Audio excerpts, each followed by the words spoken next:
Olá, engenheiros! Fala, galera da simulação! Sejam bem-vindos a mais um episódio do Kai Talks, seu bate-papo descontraído sobre engenharia. É isso aí, pessoal. Então hoje nós temos dois convidados muito importantes, que por sinal já teve um episódio com eles. Mas era um tempo lá atrás. primeira temporada. Época de pandemia, a gente não tinha uma estrutura como nós temos hoje. Então, vale a pena mais uma conversa agora no nosso office. Não é bem agora, nós estamos em Florianópolis, né? Testando uma estrutura nova. Pois é. Microfones aqui, podcasts Profissionais. modernos. E então vamos lá, Manuel, com quem estamos aqui hoje? Vamos lá, pessoal. Hoje a gente está com o pessoal da Sant e estamos com os fundadores da empresa. Nós temos aqui, por favor, se apresente. Luiz Otávio. Voz de locutor e, por favor, Marco Tosati. o Luiz e o Marco, eles são parceiros nossos aqui já de longa data. A gente teve um episódio na nossa primeira temporada, online, à distância, e a gente resolveu revisitar aquele conteúdo e fazer, por que não, uma atualização, um aprofundamento, e a gente vai bater um papo sobre o empreendedorismo na engenharia. Acompanha aí.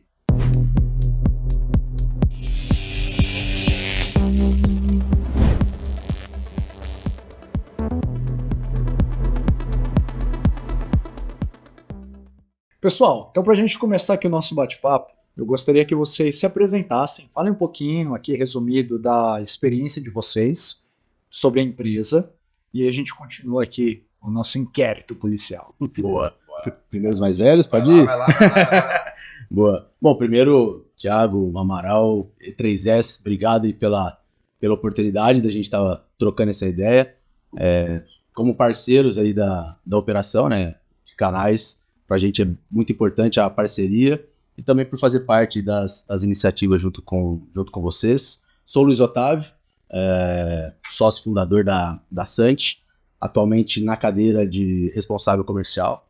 Então, acabo tocando essa área mesmo de ir ao mercado, levar as tecnologias Sant, 3S e ANSYS para o mercado.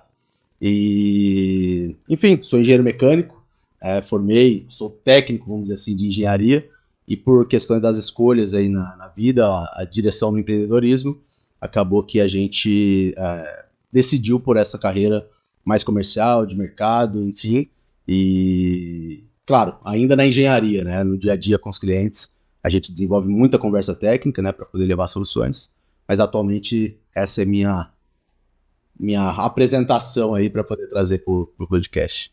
Boa. Bom, eu sou o Marco Tosati, hoje eu sou o responsável técnico da Sant, né? Minha carreira, ela começou como técnico em mecânica, depois me graduei em engenharia mecânica, fiz mestrado com ênfase em simulação e elementos finitos, hoje fazendo doutorado em elementos discretos, tudo dentro desse mundo da simulação, né? E tô junto com o Luiz nessa trilha aí já de 6 anos com a Sant, dentro desse universo, tentando levar a simulação para as empresas, né, para as pessoas, né? Então, é isso. Sou pai de 2 crianças lindas e é isso. E esposo também de uma física, né, que também trabalha junto e a gente segue firme. É o famoso regime fechado. Famoso regime fechado. E vamos lá, gente. O que levou à criação da Sant? Eu sei um pouquinho do histórico de vocês, o público não. Então, falem brevemente, assim, o que for possível das experiências passadas, o que levou vocês a empreender e por que a Sant? E por que não uma padaria? Por que não uma mercadoteca? Por quê? O quê? Boa. Basicamente, assim, né, a minha versão aí de como que as coisas aconteceram, né? O primeiro contato que eu tive com simulação foi na engenharia, né? Então, eu sou graduado na Unesp de Bauru, engenheiro mecânico, e ali, num determinado momento, eu sempre fui o cara da manufatura, sempre gostei de processo de fabricação e tudo, mas num determinado momento um colega falou, cara, tem um curso aqui de elementos finitos, vamos lá fazer, tudo fiz, e cara, me apaixonei. Falei, cara, encontrei algo que eu gosto mais do que de manufatura. E aí, eu fiz esse treinamento e ingressei como estagiário. E lá tinha um cara chamado Marco Tosati, que foi meu gerente, na época, gerente técnico, e ali a gente começou realmente a desenvolver a nossa história, assim, como eu desenvolvi minha história na área de simulação. Em 2018 eu me formei e depois de 2, 3 anos já trabalhando juntos, eu acabei saindo. O Marco também depois acabou saindo, a gente muito próximo, cada um tentando coisas diferentes, né?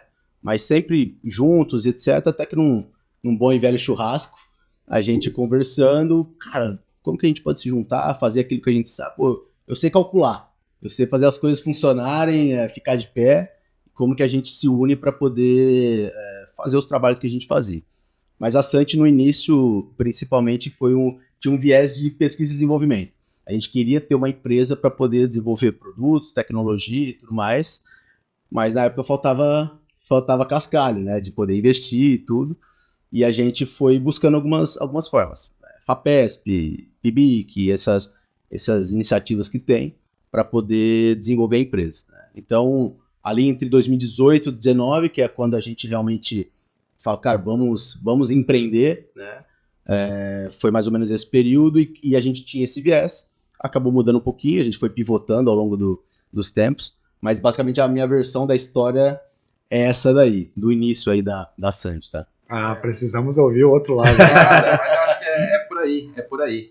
Minha carreira na simulação começou um pouquinho antes, né? Eu na faculdade, vim do curso técnico, já com um gosto pela área estrutural, né? Então quando eu entrei na faculdade, eu conheci um projeto de extensão no Aerodesign, né? Lá em Bauru, uma equipe que é bastante forte, participava bastante desse projeto, e eu comecei a ter contato com a área de cálculo estrutural lá. E você começa com cálculos analíticos mais simples, mas a evolução disso, né, o próximo passo é você entrar no cálculo numérico, né, e métodos e elementos finitos. Então também procurei um curso na época, fiz o curso e aí acabei entrando na empresa, fiz estágio, avancei, coordenador, gerente, enfim, desenvolvi minha carreira nessa área de simulação. Foi aí que a gente acabou se encontrando e trabalhando em conjunto, né? Então assim, eu sempre gostei dessa questão dos desafios, né? E sempre vi que na indústria existe essa carência, né? De bons profissionais com conhecimento para levar algo tão específico, né? Enfim, era o que a gente fazia, né? E em determinado momento, como o Luiz comentou, os vetores ali na empresa já não apontavam mais para a mesma direção. E aí cada um foi para um lado e a gente muito próximo foi interagindo e falando, puxa, como que a gente leva esse conhecimento, isso que a gente sabe fazer, e também que a gente vê que o outro lado, né, as empresas, as pessoas necessitam disso, pode agregar isso, né, como que a gente leva? Ou a gente trabalha, ou a gente monta o nosso próprio rumo, né, nossa própria trilha. E não deu outro. A gente meteu o louco assim e falou, vamos começar a empreender. E começamos bem devagar, de baixo. A gente teve um começo, vamos dizer assim, difícil, mas sempre progressivo, né? A gente sempre conseguiu começar com o pé no chão e alavancando. Então são 6 anos aí em que a gente foi tendo um retorno do mercado, né? E expandindo a empresa. A empresa começou, como o Luiz comentou, numa ideia de pesquisa, né? Mas para isso a gente começou a dar algumas consultorias em a simulação estrutural, que era a base que a gente tinha, e rapidamente conversando com o mercado, a gente foi entendendo que a simulação estrutural, né, elementos finitos, é uma parte da parte, né, que o desenvolvimento de um produto requer diversos outros desafios, né, a solução de diversos outros desafios. E nessa a gente foi procurando como agregar soluções e conhecimentos para poder levar isso aos clientes, né? E aí, por isso, já há 4 anos a gente vem aí junto com a E3S Sans, junto nesse, vamos dizer, pacote de conhecimento, tecnologia, que é o que o mercado a gente sente hoje que pede, né? E a gente tem, esse é o nosso dia a dia, né? Se desenvolver, se capacitar e entregar melhores soluções para quem está aí brigando e competindo e desenvolvendo seus próprios produtos, né? E talvez um dia a gente volte a desenvolver aí pesquisa e tal, é uma linha que a gente não abandonou, mas enfim, né? Passo aí de cada vez. Não é só complementando essa questão que o Marco trouxe, que nós dois sempre fomos engenheiros estruturais, né? O cara do elementos finitos ali, de fazer a coisa acontecer e tudo mais. Mas a partir do momento que você... e o nosso objetivo era esse, tanto que o nosso primeiro slogan era SANT, Soluções Estruturais por Elementos Finitos. Era a nossa definição, assim, definir o nosso negócio, porque a gente queria ficar nisso. E aí, cara, quando você vai pro mercado, o mercado te mostra a realidade, né? Então a gente começou a perceber que, puxa, a gente está querendo vender, seja software, seja serviço, de cálculo estrutural, só que o cara tem um problema de fluxo de partículas. O cara tem um problema de processo no equipamento. Ele quer saber o porquê que o equipamento está tendo, por exemplo, uma região de recirculação, está tendo uma região de desgaste.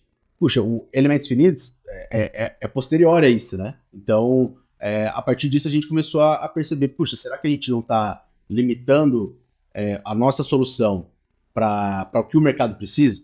Então, foi nesse momento que a gente começou a olhar muito mais para o que o cliente precisava e como que a gente se adapta a isso. Porque para a gente o comum era realmente o cálculo estrutural. Mas como que a gente dá espaço? E aí depois, eu acho que a gente já vai até entrar nesse tema, foi quando a gente tomou a decisão, realmente teve a oportunidade, né, de se juntar ao portfólio da Ansys e da E3S, com toda a infraestrutura que vocês têm aqui com técnicos e comercial, marketing, tudo, que para a gente fez muito sentido, porque ao mesmo tempo em que a indústria estava gritando ali por soluções diferentes do que a gente fazia, a gente viu realmente que essa parceria se tornar um canal aí das marcas, né, dos produtos da E3S da Ansys, convergia com o que a gente estava percebendo do mercado. E foi quando a gente tomou essa decisão de agregar o portfólio às nossas soluções. E aproveitando então esse gancho que você comentou, vocês têm um DNA estrutural do início, mas atualmente vocês já trabalham com diversas outras físicas, né? Vocês têm uma equipe técnica na parte de FET, CFP, o Marcos está fazendo agora doutorado na parte de dentro. Então, como é que foi essa imigração do ponto de vista técnico? Sair só da parte estrutural para trabalhar com diferentes físicas. Um desafio, assim, primeiro você abrir a cabeça, né, para se arriscar em novos desafios, né? A gente tem um lema, vamos dizer, que é no sentido de ter uma forte base técnica, né, para que você possa utilizar a simulação. Os softwares, eles têm uma direção em termos de desenvolvimento, que está cada vez mais amigável em termos de utilização, e isso é positivo para que você consiga fazer cada vez mais rápido, mais simples e chegar aos resultados, né? E fazer engenharia de verdade, né? Exato. Exatamente. Tornar o software menos trabalhoso, né? Mas ao mesmo tempo, ainda assim, se existe a responsabilidade de você equilibrar aquilo com a representatividade do protótipo físico, né? Então você precisa ter na balança essa simplicidade, né, e a robustez do protótipo, né? E o que te dá isso é essa base sólida técnica, né? Então esse passo, né, não foi de um dia para a noite, né, é algo gradativo, mas esse passo de se entrar em uma nova física e tal, a gente apostou em novos profissionais e continuar no dia a dia incentivando o desenvolvimento pessoal, né? Acho que as pessoas dentro desse mundo são a chave. E elas absorverem, buscarem conhecimento para poder levar e construírem protótipos. Então, hoje a gente tem clientes, né, software, serviços, etc., que cada hora é uma indústria diferente. É uma máquina, é um processo, né, uma usina, é automotivo, é isso, é aquilo. Todas utilizam a mesma tecnologia, a mesma base, etc. Então, a gente acredita que tendo uma base sólida, a gente consegue ajudar diversas indústrias e tal. Então, quando, por exemplo, a gente conversou bastante, né? No começo vem aquele receio de você arriscar uma coisa nova. Puxa, vou fazer um CFD, por exemplo. Puxa, mas eu, por exemplo, não tenho conhecimento em CFD. Se vamos, não vamos, é arriscado, a responsabilidade de se envolver com uma nova simulação e tal. Até que a gente trouxe um novo profissional, né, o Matheus Mendes, que é um baita profissional e que tem liderado essa parte. E ele começou, né, a conversar sobre, a trazer isso, enraizar isso na SANT, abriu as portas para uma nova física, né? Depois da nova física vem o acoplamento de físicas, né? A gente até conversou sobre isso no outro podcast. Então, a fluid estrutura e etc. E aí a gente continua agora abrindo, e como o Luiz comentou, tendo como foco o cliente, as necessidades do cliente. Tanto que do slogan Soluções Estruturais, hoje a gente tem lá um lema que nos leva, que é ajudar as empresas, as pessoas a desenvolverem melhores máquinas, melhores projetos, melhores processos, através de protótipos virtuais. A gente saiu tanto do nicho métodos, elementos finitos, para agora falar desse modelo virtual, da capacidade de você representar um protótipo físico dentro do computador. Os testes que você faria, tendo que construir a máquina, colocar em campo, pensando no agrícola, né? Esperar um ano para ver se a máquina vai apresentar uma falha, etc. Para pensar como que você vai mudar, cara, quando você acelera tudo isso, ainda dentro do computador, cara, é uma baita vantagem competitiva, né? Você reduz todo o custo, acelera a entrega desse produto mais maduro ao mercado. Então, o conceito de protótipo virtual é o que hoje a gente tem trabalhado e tem puxado a empresa. Então, nesse sentido, agora a gente já está expandindo, né, com mais profissionais e etc., já pensando em outras físicas, né, em agregar, para deixar esse protótipo mais completo, né, e poder atender a empresa no que for necessário com essa linha de pensamento. Aqui é tão porta aberta que eu não tenho uma pergunta, eu tenho milhões de perguntas. Então, eu vou voltar, eu quero dar corda, mas eu quero voltar também. Vocês representam uma fatia gigantesca do nosso público, porque é muito comum o cara que se formou e não quer ser CLT, quer empreender. É muito comum o cara que tem uma bagagem e não quer mais ser funcionário, quer empreender. É muito comum o cara que cansou de trabalhar com uma física só e quer virar multifísico. E, inclusive, a gente estava até comentando agora há pouco da gravação que, poxa, vocês querem contratar a gente e tá difícil. Sim. Cara, tem demanda. O problema é achar o profissional. E é real, isso acontece. Então, eu gostaria que vocês explicassem mais um pouquinho de como que foi esse processo de empreender mesmo. Assim, cara, qual que foi a dificuldade? Foi abrir a empresa? Foi achar o primeiro cliente? Foi começar a mergulhar de cabeça em coisas complicadas? Não sei. Um cara que admira o empreendedorismo. Qual que foi o maior perrengue? O que foi que frigiu os ovos aqui? Cara, na verdade, assim, até eu falo por mim, o Marco talvez tenha um detalhe um pouco diferente a nossa realidade do porquê empreender, né? Até trazendo um pouquinho para quando tudo começou em relação a Santi, ali, final de 18, começo de 19, na verdade, o meu grande objetivo sempre foi trabalhar numa grande empresa, numa grande indústria. Então, quando eu me formei, esse era o objetivo. E, cara, 2018, a gente vai lembrar situações políticas no Brasil, tudo mais, econômicas e tudo. Foi um pouco difícil de me colocar no mercado de trabalho. Foi até engraçado porque, assim, eu já vinha de uma experiência importante com simulação, executando trabalhos, desenvolvendo isso para diversas empresas, até com intercâmbio, por exemplo, internacional na área e tudo. Então, eu fiquei num limbo, tipo assim, de um cara júnior e não podendo ser pleno. Então, as vagas, tipo, puxava para pleno, mas você acabou de formar, como que tal? E isso passou 6 meses e eu não consegui me colocar. Foi quando, assim, totalmente circunstancial, surgiu a questão do empreendedorismo. Aí, acoplando junto com o Marco, que já tinha esse viés. O Marco já tinha mais definido que esse era o caminho que ele queria. Então, ele me protegeu muito ali no sentido de, cara, vamos empreender, vamos junto, vamos um pouquinho, mas a coisa vai acontecer. Mas eu entendo que, assim, nessa trajetória, desde que a gente tomou a decisão de realmente esse o projeto da minha vida, eu vejo que os principais problemas acabam sendo realmente estratégicos e financeiros, né?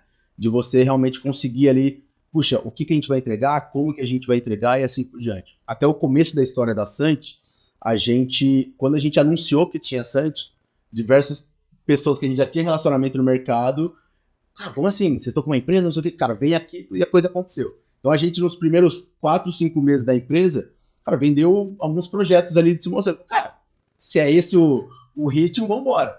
Cara, e de abril de 19 até dezembro a gente não vendeu mais nada. Então a gente vendeu de janeiro a abril uma série, por exemplo, de projetos, e aquele foi o faturamento daquele ano. 2020, pandemia. Cara, o que a gente vai fazer? Então, você pega de abril até o começo ali de 2020, por exemplo, a gente desenvolveu muito contato comercial. Tinha várias coisas para poder emplacar de serviço, de implantação, tudo mais, etc. Cara, março de 2020, pandemia. Cara, o que a gente faz? E aí ali, assim, a gente teve que pivotar completamente, porque a indústria realmente fechou, assim, no sentido de novas iniciativas e etc, e assim por diante. Só que ao mesmo tempo, a galera foi para dentro de casa. Então, os alunos, o pessoal, o empregado, né, vamos dizer assim, foi para dentro de casa, home office, assim por diante. E ali a gente tinha um contato muito forte com a universidade e o pessoal começou a querer treinamento. Então, como serviço e implantação na época, cara, vários, a gente tinha uns 4, 5 que ia realmente ser um ponto de inflexão ali para a Search e que acabaram não acontecendo por conta da situação. E a gente pegou e do dia para noite, cara, vamos vender curso. A gente precisa manter a empresa, tinha gente já conosco no quadro e assim por diante. E aí, acho que em uma semana, a gente tirou assim, um curso de elementos finitos do bolso e, cara, começamos a prospectar aluno. Não veio na época a ideia de fazer um curso sobre como ficar rico? Não, ainda não. Foi ali no core da Sant mesmo, né? E aí, cara, foi isso. Começou a vender e tal. E isso acabou segurando a gente, cara, 1 ano e meio, assim, sabe? Foi que realmente na 2021 ali. E só foi fácil porque você já tinha uma bagagem Claro, na área. Por isso que deu pra... Exato. Se fosse para lançar um curso de elementos discretos ou de fluidos, já seria um pouquinho mais complexo. Exato. Então assim, a gente enfrentou isso e querendo ou não, cara, pandemia 20 a 22, a coisa foi realmente muito confusa ali, né? Então, na verdade, a gente até fala, a gente tem 6 anos de empresa, mas, de fato, assim, trabalhando para a indústria são 4 anos, né? Porque se pegar aquele gap mesmo ali, que a gente se concentrou, cara, o que está trazendo dinheiro realmente para a empresa? Então, esse foi um pouco os principais desafios. Depois essa coisa de vamos ao mercado e vamos entender. Aí a gente já está oferecendo isso. Tem um mundo ao lado que a gente não está olhando e assim por diante e tal. E ali, acho que foi 21, se eu não me engano, foi quando surgiu a iniciativa aqui os 21, 22, né? Eu não me lembro exatamente. Que aí, igual eu comentei, a coisa realmente convergiu de olhar e falar assim, puxa, a galera tá querendo... tem problemas para CFD, tem problemas para partículas, tem problemas para eletromagnetismo, tem a multifísica. E a gente tinha muito definido o nosso propósito de ajudar realmente as empresas com esse tipo de tecnologia. A gente sabe o valor que entrega, né? E aí, nesse contexto, a gente se juntou e a gente só vem crescendo. Então, em relação a, por exemplo, a 2019, o faturamento que a gente teve, hoje, a gente pode falar que a empresa cresceu 100 vezes em 6 anos. Né? Então, realmente, assim, o faturamento na época não era tão grande, mas se você pega num espaço de tempo nesse período, são 100 vezes de crescimento, por exemplo, desde então, por uma mudança realmente estratégica. Isso eu acho que foi o fundamental, né? E, enfim, basicamente eu vejo que os principais desafios foi assim, a gente não começou com grana, não tinha, a gente brinca, né, que a gente teve que ser totalmente criativo, e aí eu acho que vem o empreendedorismo, né, de você com pouco conseguir realmente alavancar, escalar, e a gente brinca que a gente começou a empresa não do zero, foi do negativo, né, porque para poder abrir empresa, a gente chegou no contador e falou, cara, abre a empresa aí pra gente, a gente não tem nada, e a gente fica te devendo. A primeira nota que a gente faturar, o dinheiro fica para você. E o contador fez isso por nós e, tipo, era menos R$800. O nosso D0 da empresa foi menos R$800. Então, assim, eu acho que o desafio, eu acho que sempre foi esse, assim, estratégico e financeiro. E hoje, realmente, a gente está crescendo o time e assim por diante. E é interessante também o desafio comercial, né? Porque, querendo ou não, são 2 pessoas técnicas, né, que sabem falar sobre simulação, sobre elementos finitos, sabem executar o cálculo, mas existe um ponto de, por exemplo, você conseguir transmitir isso para novas pessoas, né, para novos clientes. Então, uma coisa é você ter, até tipo, no começo a gente tipo, brincava, né, poxa, eu tenho tantas horas no mês, você tem tantas horas, se for X reais a hora, cara, dá para sobreviver, dá para viver bem e é isso, né. E depois desse V0, né, que o Luiz comentou, caiu num limbo ali de que puxa, eu sei fazer, nós sabemos fazer, mas agora levar isso ao mercado, essa mensagem e transmitir que as pessoas confiem, né, em algo nesse sentido, exige que você mude a forma como que você passa a mensagem. O techniquez, né, tem que ficar um pouquinho de lado, por mais que às vezes você quer conversar sobre o elemento, sobre isso e a importância do cálculo e tal, mas para você conseguir levar isso, né, você tem que ter uma pegada mais comercial, né, mais olhar para a necessidade do outro lado, entender como que você pode ajudar e tudo mais. E aí, com o tempo, né, a gente foi patinando, teve um ponto bastante importante, né, que a gente foi buscar ajuda, né, de um consultor, né, e é um amigaço hoje, né, que ainda está conosco, o Leonardo Wielinski, e a gente, vamos dizer, mergulhou nessa questão da cultura comercial, né, que às vezes até no começo você tem aquele negócio, é o vendedor, o cara quer me empurrar a coisa, mas é uma peça-chave, né, no empreendedorismo, essa veia comercial de você conseguir traduzir o técnico em objetivos, em sucesso do seu cliente, e lógico, você recebe por isso, né?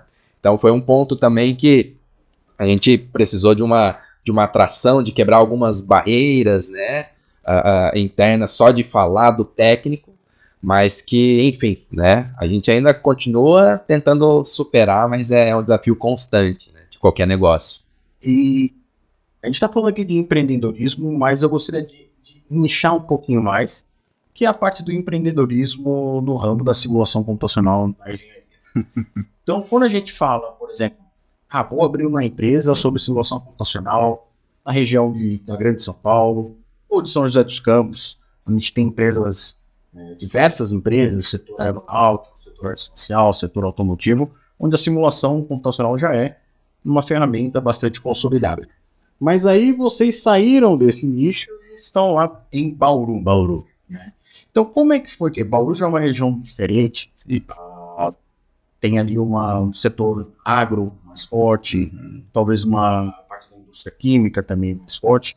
Como foi trabalhar ou empreender em simulação computacional nessa região, onde talvez a simulação computacional não seja tão presente como em outras áreas? Com relação a isso, Thiago, assim, o que acontece? Bauru, em si, não é uma cidade, vamos dizer, industrial, né? Mas as regiões têm bastante oportunidades, né? E, na verdade, a questão de você enxergar como oportunidade é aquela discussão do copo meio vazio ou meio cheio, né? Depende de como que você realmente olha pro cenário atual. Bauru, querendo ou não, é um celeiro de formação de talentos. Nós, por exemplo, como engenharia, né, nós somos egressos da Unesp em Bauru. O Michael fez até mestrado lá, eu fiz o técnico e a engenharia mecânica lá também.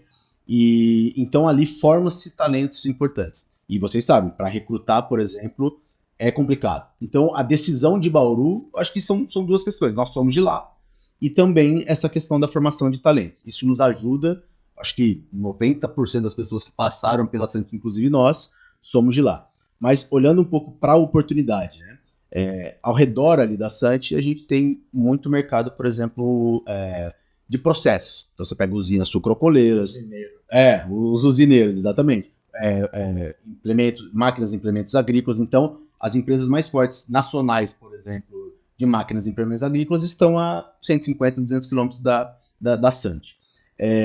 Porém, diferente de São José dos Campos, diferente de São Paulo, das multinacionais e tudo mais, você tem que ter um pouco mais de paciência para poder torná-los clientes. Não são empresas que possuem realmente a cultura de utilizar a simulação como alternativa para poder resolver os seus problemas do dia a dia. Então, simulação sempre para a indústria, né? Primeiro que o pessoal sempre relaciona com estrutural e sempre se relaciona com uma tecnologia da NASA. O cara fala assim, puxa, quem são os clientes? Embraer, Petrobras, WEG. Cara, beleza, isso é realmente um logo bonito ali, mas, só para esses caras funciona? Então, o nosso grande desafio vem de encontro com o que o Marco estava comentando. Como que a gente consegue, como que a gente deve traduzir os benefícios para a realidade de uma empresa familiar que que tem 70, 80 anos, por exemplo, de existência, 50 anos, que a cultura dela sempre foi, estão bem, por exemplo, estão crescendo e tudo mais, mas que sempre foi protótipo físico, sempre foi a coisa do manual, sabe? E que muitas vezes desconhece realmente como utiliza. E nas tentativas, por exemplo, às vezes de contratar um serviço, de ter alguma coisa, cara, não entregaram bem. Isso aí não funciona, isso aí é pros caras lá da NASA mesmo, tudo, precisa ter um cara PhD aqui para fazer. Cara, a gente sabe que não. Então, por conta do avanço da tecnologia e por conta que hoje, para treinar e assim por diante, a gente consegue apoiar as empresas. Então, acho que o grande desafio está nessa, vamos dizer, nessa educação do mercado SMB e também das indústrias mais ali para nossa região. Conseguir mostrar para o cara que, olha, tá vendo esse KPI, por exemplo, da sua área? Cara, a gente tem tais casos, a gente pode influenciar dessa forma, pode ajudar sim. Então, pô, se você tomar essa decisão, fazer essa intervenção na sua planta, com mais segurança, com mais dados gerados da simulação, com vários testes, você testar diversos cenários, cara, não vai te dar mais segurança, não vai conseguir encontrar melhor, por exemplo, os seus objetivos. Então a gente vem nessa toada, nesses 3, 4 anos, e agora conquistando realmente o mercado. Mas, de novo, é aquilo, tem o resultado de curto prazo, que como empreendedor você precisa gerar dinheiro ali no dia a dia, mas tem também a visão de 4, 5, 10 anos de estar posicionada, por exemplo, numa região importante, né, vamos dizer assim, pro PIB, mas que não tem a cultura. Então, quanto que está disposto realmente a ajudar a culturar, por exemplo, essas empresas e tudo mais. Então, esses são, acho que, os desafios e uma decisão. Não é, vamos dizer assim, circunstancial. A gente olhou e falou, cara, eu vou querer brigar no automotivo, nas montadoras, vou querer brigar na Embraer. Foi uma decisão cara, não é o momento. Acho que a gente tem um mato alto aqui, por exemplo, para nossa região, para poder garimpar, entendeu? Então, basicamente por aí. E eu sou adepto do conceito da verticalização. Uhum. Eu acho que ele funciona muito bem. Então, eu acho que vocês acabam tendo uma grande fortaleza do lado de vocês. A gente já teve algumas conversas sobre isso. Houve a época da E3S que eu trabalhava com tudo. Hoje eu estou especializado no mercado aeroespacial. É nítido a diferença na condução do discurso, porque no mercado aeroespacial é uma indústria que vai contratar o cara que fez doutorado, meia dúzia de instituições selecionadas, é um profissional que vai ter um grande apelo para paper científico, é um cara que quer ler o artigo, que se debruça no artigo, e querendo ou não é a realidade, você vai no agro, a média, a tendência é o cara que nunca leu um artigo, o cara que foge do artigo. Mas, ao mesmo tempo, as empresas que saem desse ciclo vicioso, cara, se distanciam muito. A gente tem usinas que trabalham com tecnologia de ponta. A gente tem empresa de implemento, que trabalha com tecnologia de pulverização. E são as empresas que controlam aí o mercado. Todas elas são clientes nossas, de nós aqui, todos. Então, eu acho que, no final do dia, a maior diferença acaba sendo o cara reconhecer na realidade dele que é compatível para ele a mesma tecnologia que aquela gigante lá usa. Sim. E muitas vezes a gente cai naquele exemplo, né? O software é caro, pagar dezenas, centenas de milhares de reais em software é caro. Um caminhão é muito mais caro. Sim. E não te gera o potencial de revolucionar seu processo, de melhorar sua produção em X%. Poxa, vai numa usina de etanol, melhora 2% a produção de etanol da usina. Cara, você compra todos os caminhões da frota de todas as montadoras do Brasil, cara. Então, assim, acho que é um mercado que ele ainda tá comendo bola. Sendo muito sincero, acho que é uma indústria que tá comendo bola nesse sentido. E vocês estão especializados nela. Talvez hoje ninguém no grupo da I3S saiba falar com essa indústria tão bem quanto vocês. Então, quais são as perspectivas? Assim, o que vocês estão vendo para a indústria de processos com base no trabalho que vocês vêm fazendo até hoje, que tem sido um bom trabalho, reconhecido aqui na empresa, todo mundo? Eu gostaria muito de ouvir essa parte aqui de vocês. Eu vou dar uma visão um pouco mais, vamos dizer, comercial. O Marco pode falar bem tecnicamente. Mas, assim, qual que é a realidade hoje, vamos dizer, no sentido mercado, né? Vamos falar de dinheiro, no sentido, o dinheiro tem cada vez ficado mais caro. Então a gente tem um juro já pré-fixado aí na casa de 15% e assim por diante. Os investidores, os stakeholders, por exemplo, das companhias, cada vez mais exigindo, por exemplo, que as operações sejam mais enxutas, que sejam cada vez mais eficientes e que consiga produzir cada vez mais com menos. Então, aquela fase de dinheiro, sair recolhendo dinheiro, tem capex a rodo, opex e tudo, cara, não existe mais. Então, como que a simulação nesse sentido pode ajudar? Cara, 100%.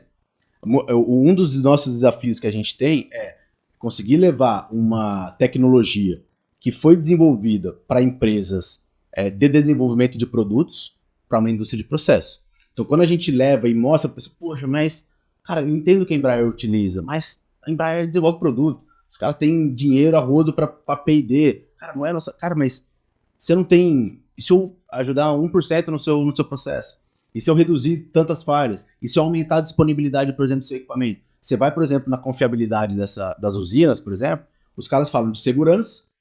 Então, eu preciso fazer intervenções com maior segurança. Cara, isso é um indicador fundamental. É pilar número 1 das grandes companhias, por exemplo, de usinas a açúcar e álcool.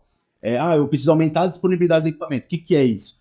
Durante a safra, quanto menos eu tiver que intervir e parar aquele equipamento, melhor. Eu vou ter produção acontecendo sem as paradas.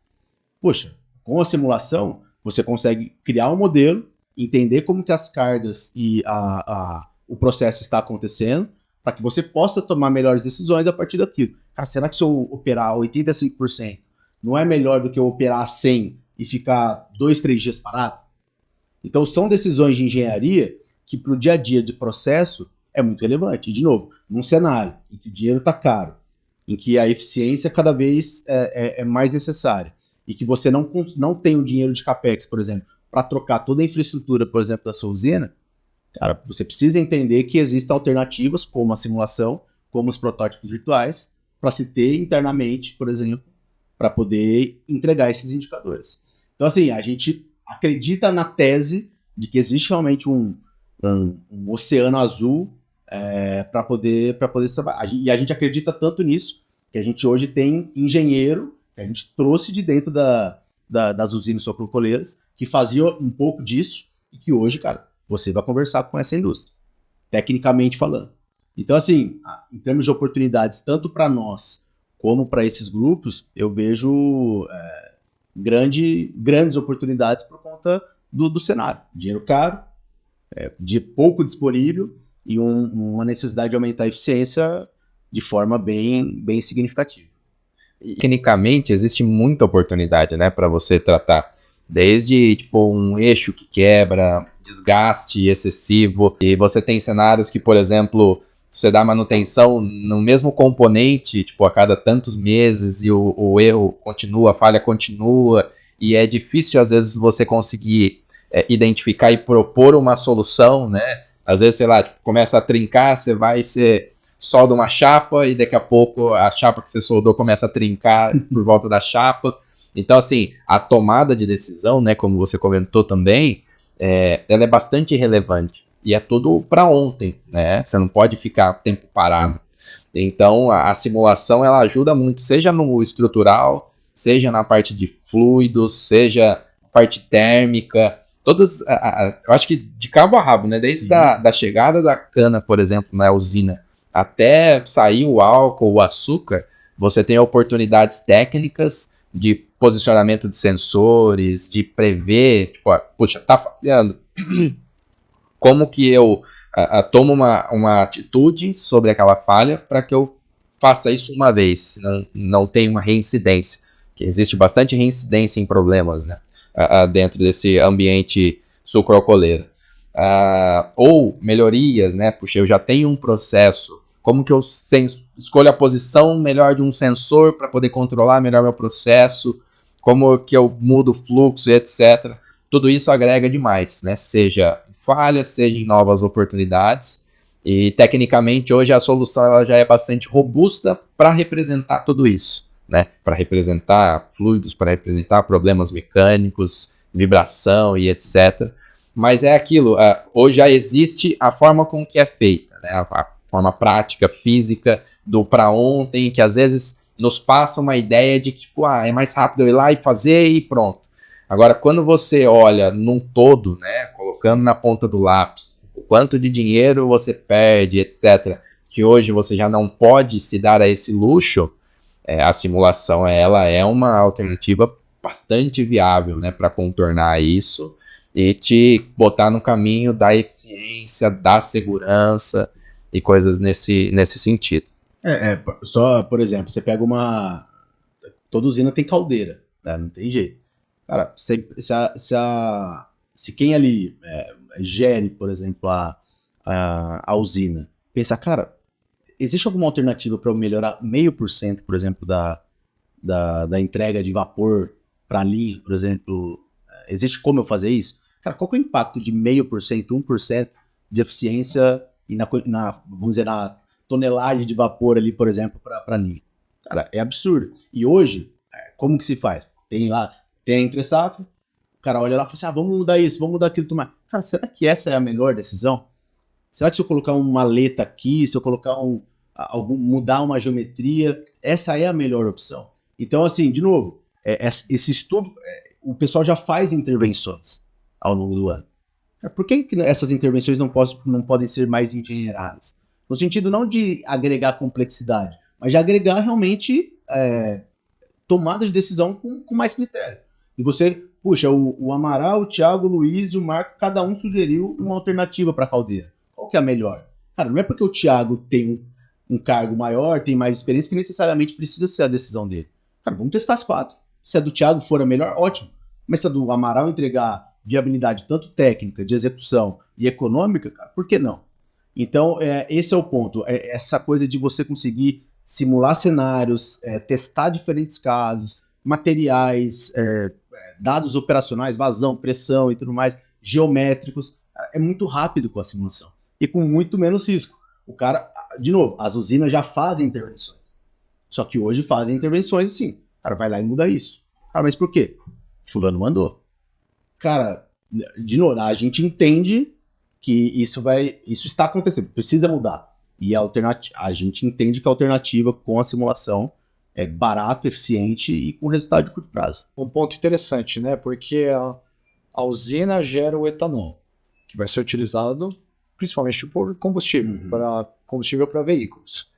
A indústria automotiva faz simulação que nem uma cavala para cada porca, cada parafuso, cada milímetro de chapa que tem no veículo.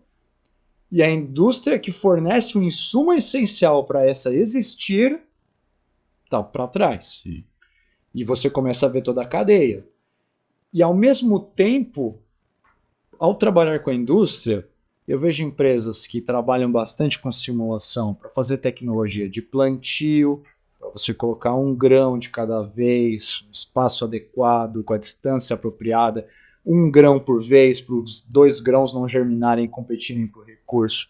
Você vê a empresa que tem uma tecnologia para fazer o corte, a coleta, a empresa que tem a tecnologia. Onde eu quero chegar?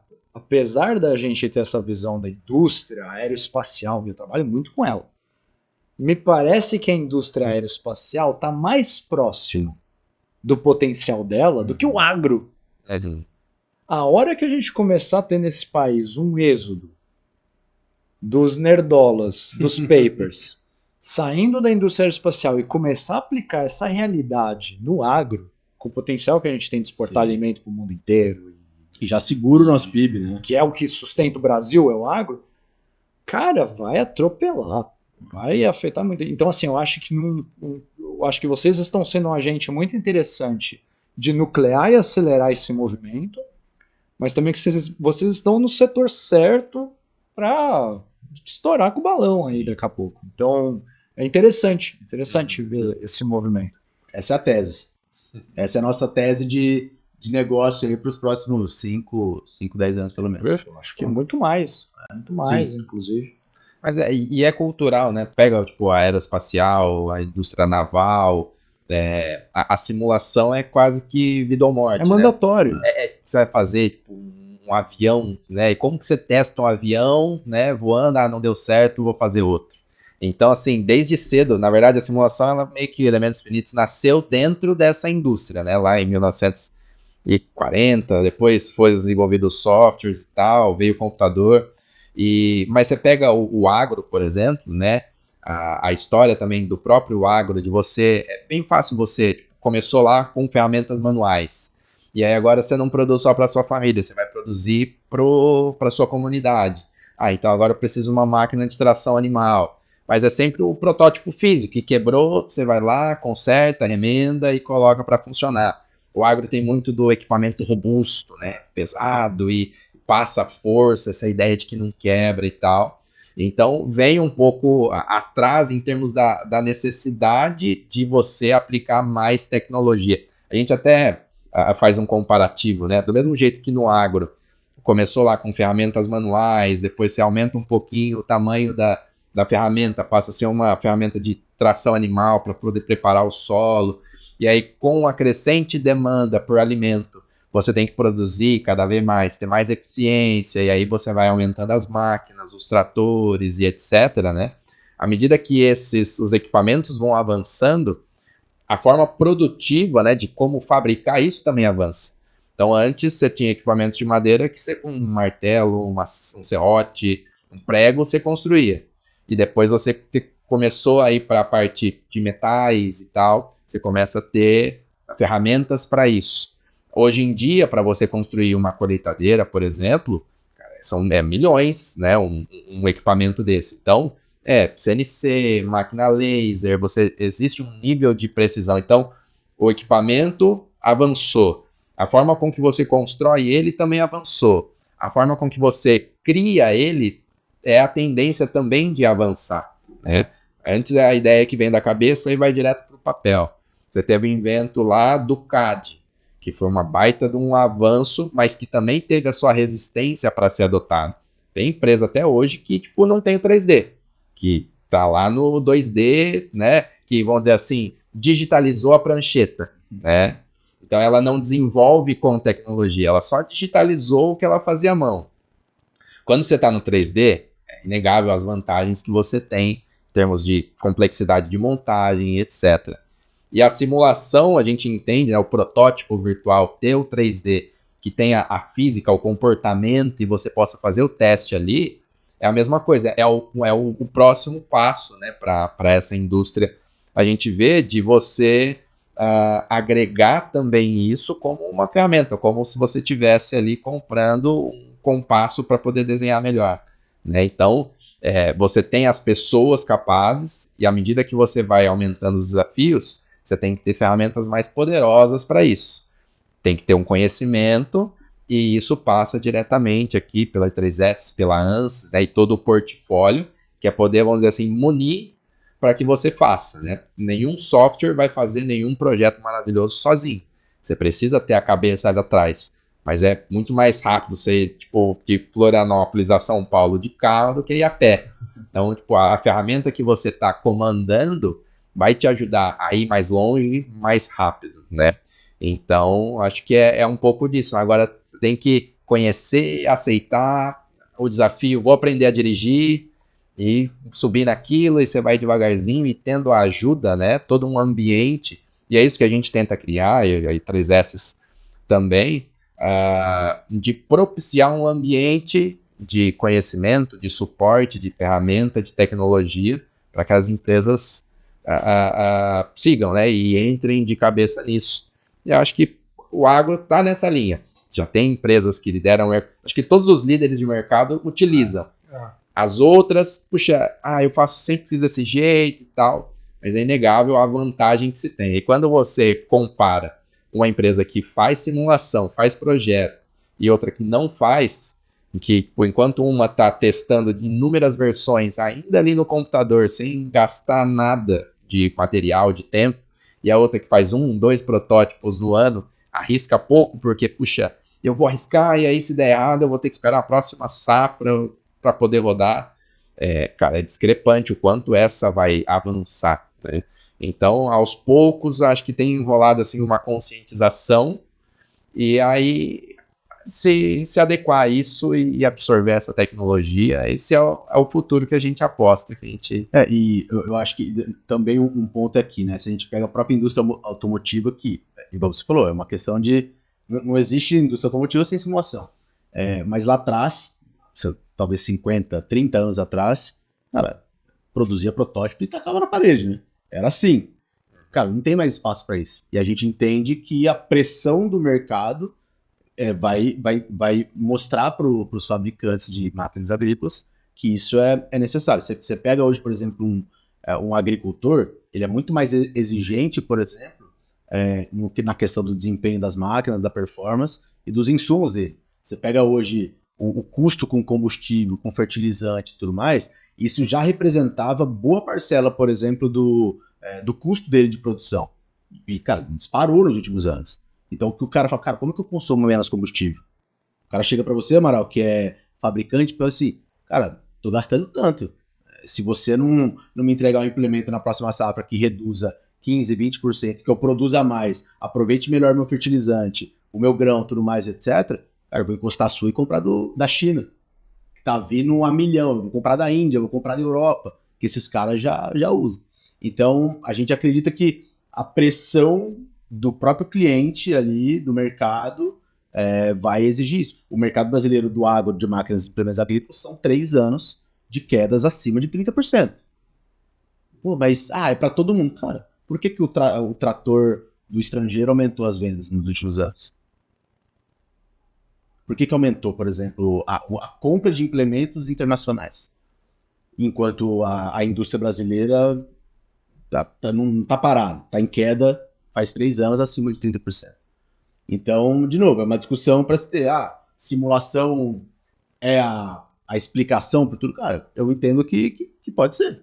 Eu entendo que boa parte diminuir esse gap, por exemplo, esse saldo negativo para os próximos anos se passa por tecnologia. Parte da solução. Né? Eu entendo que sim. E tem toda essa questão da crença limitante, né? Você falando, Marco, eu lembrei de um caso aqui que eu vou ocultar as empresas em nome da ética. Mas eu estava indo numa empresa que era líder de mercado no agro, no ramo dela, e ela ficou em segundo lugar. Estava ameaçando ir para segundo, e em 2023 para 2024, eu não sei como ela está agora, de 23 para 24 ela foi para o segundo lugar. E eu conversando com o engenheiro dessa área, eu perguntei para ele, cara, mas o que você me fala do teu equipamento? Tudo? Não, equipamento é pesado, tem que ser robusto, o cliente gosta, é aquele negócio todo. Eu falei, cara, tá, e como é que você tá de mercado? O nosso concorrente ultrapassou a gente, não sei o quê, tomou... ultrapassou por quanto? Ele vendeu tanto no ano. E vocês? O cara falou a metade. Chamou a atenção, falei, peraí, vocês são líder de mercado, a empresa mais consagrada do ramo, e o teu concorrente te ultrapassou, mas ultrapassou por 10%, vendeu o dobro. Caraca. Por que o teu concorrente está vendendo mais? Os clientes estão gostando da máquina dele, rapaz. Eu falei, por quê? Ela não quebra, mas ela economiza mais combustível, ela esteticamente ela é mais slim, tal, não sei o quê. Aí eu falei, mas você não acabou de me falar que o teu cliente gosta da máquina robusta? Só então que ele parou para pensar... Só aí que ele se ligou de todo o diálogo que estava rolando, a maluquice que estava rolando naquele diálogo. O concorrente dele faz uma máquina mais leve, que não quebra igual a dele, ou seja, é robusta, só que nos lugares certos. O cara tá vendendo mais, tá faturando mais, porque você tá gastando menos material, ele tem menos custo para produzir aquela bagaça. E o P&D da empresa líder tá comendo bola nisso, cara. Então, esse é o cenário. É um cenário? Não, é um pedaço da coisa, né? É um pedaço da história. Sim. Eu tenho a sensação que você tem que ficar 2, 3, 4 horas. Isso que tá no café, né? Na cerveja. Exatamente. A gente já tá chegando aqui no final da nossa conversa, mas teve um ponto aí que chamou a atenção que a gente comentou antes, que é a busca por profissionais, né? Então, a gente sabe que não está tão simples assim encontrar profissionais capacitados, principalmente na área de simulação computacional. Nós aqui da E3S, temos o Instituto E3S, temos nossas especializações. Realmente é uma procura muito grande por parte das empresas parceiras da E3S. Elas sempre vêm até nós falando, pô, você não viu o cara aí de CFD, um cara de fé, que entende isso. Então, há uma procura muito grande por profissionais capacitados. Então, eu acho que vocês comentaram aqui com a gente também que vocês estão contratando novas pessoas. Qual é o perfil desse profissional que vocês estão buscando? Eu acho que isso vai ser bem interessante aqui para o nosso público, para a nossa audiência, para quem deseja trabalhar com simulação computacional, ou já está trabalhando, quer talvez uma outra oportunidade. Qual que é o perfil desse profissional que vocês buscam atualmente? Sim. Thiago, você sabe que, assim, empreendendo, você vai equilibrando vários pratos, né? A gente comentou que no começo tinha um viés hiper técnico, a gente segue tendo um viés muito técnico, então as pessoas fazem doutorado, mestrado, todo mundo dentro, após da I3S, então todos os nossos engenheiros fazem após no Instituto, mas o que a gente tem percebido como empresa é que, assim, a atitude muito maior do que a parte técnica. O que eu quero dizer? Quando a gente está contratando, a gente percebe que essa coisa da vontade do profissional realmente de querer encarar um desafio com o perfil do que a Sant hoje enfrenta, uma empresa que está crescendo de forma acelerada, que tem os seus desafios também do dia a dia e tudo mais. Então, encontrar profissionais que queiram realmente estar num lugar com desafios importantes, que não vai ser vamos dizer assim, não vai ter somente uma cadeira específica, uma determinada função, que ele vai ter que equilibrar o prato entre técnico, entre comercial, em ter que ajudar um vendedor, por exemplo. Eu tô com uma oportunidade lá e eu preciso fazer uma demonstração, por exemplo, disso, daquilo. O cara conseguir traduzir o Tecnicês para a visão do outro cara. Pô, a gente precisa mostrar isso porque para o cara é importante a eficiência de combustível, a produtividade. Então, cara, traduza tecnicamente a sua demonstração para isso. Não quero saber quantos elementos você tem na malha e, cara, eu quero que você mostre o resultado de companhia para a companhia dele. Então, mas a gente tem percebido que, assim, muitas vezes a parte técnica a gente consegue formar internamente de acordo com as nossas necessidades, mas o difícil é formar cultura, né? O difícil é realmente a coisa, o cara com vontade, com atitude, com realmente, assim, ambição, né? Então, acho que tanto a I3S quanto a Sant tem buscado entregar oportunidade de crescimento. Cara, se a companhia, por exemplo, atingir seus indicadores, seus objetivos, a gente vai crescer com todo mundo. Mas o desafio é desse tamanho daqui. Então, assim, a Sant tem um perfil de uma empresa nova, de 6 anos, que está crescendo, que tem os seus desafios, e todo o plano de carreira está muito estruturado com essa realidade de alavancagem e também, muitas vezes, de um certo risco de você acordar ali com um friozinho na barriga e de, cara, eu tenho que fazer o negócio acontecer.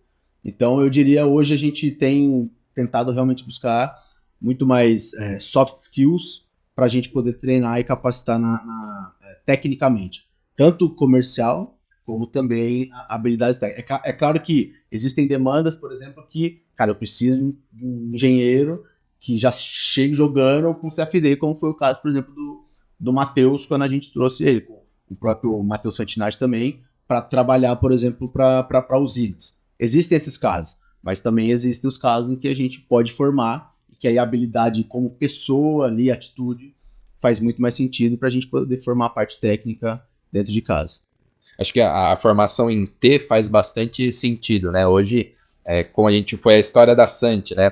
Porque a gente não fala só do cálculo estrutural, isso é uma parte de um todo. Então, assim, você ter a sua especificidade, então, puxa, eu quero trabalhar com cálculo estrutural ou com CFD e etc., mas não abandonar o resto, né? Não se limitar, seja em termos técnicos ou em termos também pessoais, né? Dessa desenvoltura, conseguir, por exemplo, sentar na mesa, trocar uma ideia com o cliente, ouvir, que é uma coisa bastante importante, né, nesse mundo, e às vezes a gente mais fala do que ouve, né? Então, assim, ouvir, entender, traduzir aquilo, conseguir tentar atingir o objetivo do outro dentro dessa especificidade. Então, eu tenho lá um conhecimento em CFD, mas eu conheço um pouquinho da parte estrutural, eu conheço um pouquinho da outra parte, a parte comercial, né, essa relação pessoal é bastante relevante nisso. Acho uma coisa que a gente não...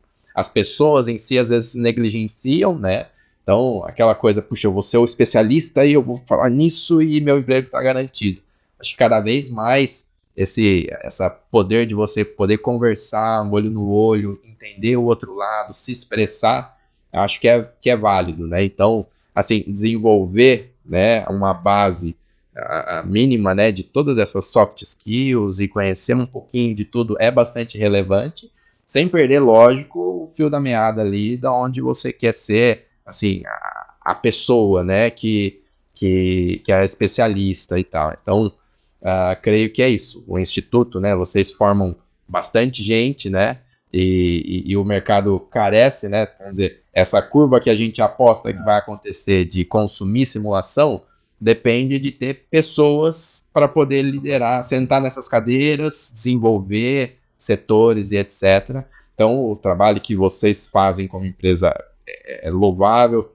O que a gente também tenta é levar essa mensagem, incentivar. A gente é bastante próximo das universidades, dos projetos de extensão, que são projetos que fomentam a resolução de problemas na prática, com a simulação também, né? Então, acho que é esse o ponto, assim, essa formação em T ajuda bastante a aproveitar as oportunidades que aparecem de trabalho. Pessoal, então é o seguinte, como o Thiago falou, a gente tem conteúdo aqui para discutir por mais 1 hora, 2. Eu proponho a gente fazer isso fora das câmeras, até para a gente deixar o pessoal desligar o computador, baixar o celular. Então, pessoal, de novo, obrigado por terem aceito o convite, estarem vindo aqui nesse espaço que a gente está inaugurando aqui, um pouquinho diferente para fazer os nossos testes em outras regiões. Espero que vocês tenham gostado da segunda conversa, espero que vocês tenham gostado da primeira. Casa está aberta, serão sempre bem-vindos. É um prazer estar falando aqui com vocês. Agradeço demais o convite, é uma honra estar com vocês aqui, com a E3S, ANS, e sempre que quiser, estamos à disposição para bater mais papo e conversar de outras coisas. Obrigadão. Boa. E agradecer também a oportunidade e muitas vezes no dia a dia a gente acaba não tendo tanta interação assim, por causa que cada um está no seu corre. Mas a gente é muito orgulhosa de fazer parte aí desse time, né, da E3S, da ANS, e a gente tem certeza que cada dia a gente tem crescido e contamos com apoio e também que vocês precisarem, a gente está à disposição. Eu também agradeço bastante. A primeira conversa foi naquele outro formato, que era remoto, então eu não participei, foi só o anual. Então, para mim, foi um prazer aqui estar com vocês hoje, conversar um pouco sobre a Santos, sobre empreendedorismo e também sobre o mercado de simulação. Pessoal, muitíssimo obrigado aí pela presença de vocês e essa conversa vai continuar daqui a pouco aí. Maravilha, tamo junto. E um grande abraço, pessoal. Tchau, tchau. Um abraço, pessoal. Até a próxima. Tchau, tchau.